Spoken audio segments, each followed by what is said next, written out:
নমস্কার বন্ধুরা, ডিমস কিচেন চ্যানেলে তোমাদের অনেক অনেক অনেক স্বাগত। আশা করি সবাই ভীষণ ভালো আছো। আজকে ডিমের একটা সুন্দর রেসিপি নিয়ে তোমাদের কাছে হাজির হয়েছি। এই রেসিপিটি বানালে ভাতের সঙ্গে আর অন্য কোনো পদের প্রয়োজনই নেই, কারণ এই একটা পদ বানালে সমস্ত ভাত অনায়াসেই খেয়ে ফেলতে পারবে। চলুন রেসিপিটি দেখে নেওয়া যাক। এর জন্য 3টে মুরগির ডিম আগে থেকেই সিদ্ধ করে রেখেছি। সিদ্ধ ডিমটা এইভাবে কেটে নিয়েছি। এবার কড়াইয়ের মধ্যে তেল গরম করতে দিয়ে দিয়েছি। দিয়ে দেবো অল্প একটু হলুদ গুঁড়ো আর লঙ্কার গুঁড়ো। ভালো করে মিক্স করে নেব তেলের মধ্যে।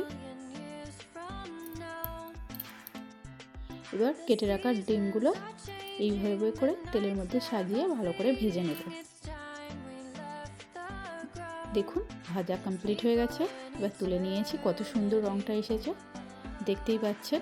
এবার চলুন এর জন্য মশলা বানিয়ে নেওয়া যাক। এর জন্য দিয়ে দিয়েছি 2 চামচ কালো সরষা, 2 চামচ পোস্ত। আপনারা এখানে হলুদ সরষেও ব্যবহার করতে পারেন, সেক্ষেত্রে টেস্ট আরও ভালো আসবে। আমার কাছে ছিল না তাই আমি কালো সরষে ইউজ করলাম। 4-5 কোয়া রসুন দিয়েছি, দিয়ে দিয়েছি 4-5টা কাঁচা লঙ্কা। একটা পেস্ট বানিয়ে নিয়েছি। অবশ্যই এই অবস্থায় গ্যাসের ফ্লেমটা অফই থাকবে। অফ থাকা অবস্থায় দিয়ে দিলাম যে সরষে আর পোস্তর পেস্টটা, সেটা দিয়ে দিয়েছি। আর দিয়ে দিয়েছি টমেটোর পেস্ট। তোমরা এখানে দইও ইউজ করতে পারো, টক দই। আমার কাছে ছিল না তাই আমি টমেটোর পেস্টটা ইউজ করেছি। আর দিয়ে দিয়েছি লঙ্কার গুঁড়ো, হলুদ গুঁড়ো।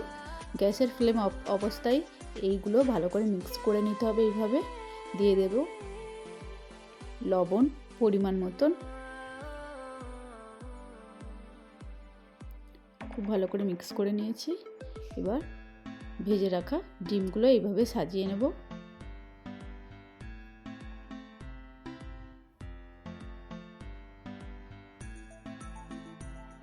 এই রেসিপিটি বানানো ভীষণই ইজি, খুব তাড়াতাড়ি তৈরি হয়ে যায়, কিন্তু খেতে হয় ভীষণই ভালো।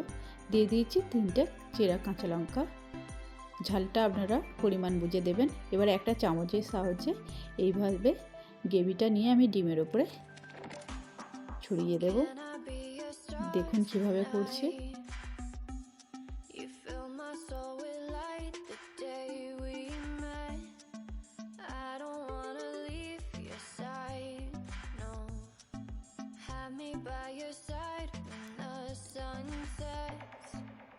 এবার গ্যাসের ফ্লেমটা অন করে দিয়েছি 1 মিনিটের মতন হাই হিটে, তারপরে লো হিটে 5 মিনিটের মতো ঢেকে আমি এই রান্নাটা তৈরি করে নিয়েছি। দেখুন কত সুন্দর হচ্ছে, টেস্টটা আর গন্ধটা দারুণ এসেছে।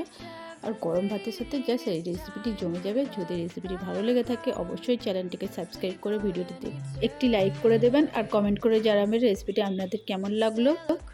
আজকের মতন এই পর্যন্ত, আবারও দেখা হচ্ছে পরবর্তী রেসিপি নিয়ে।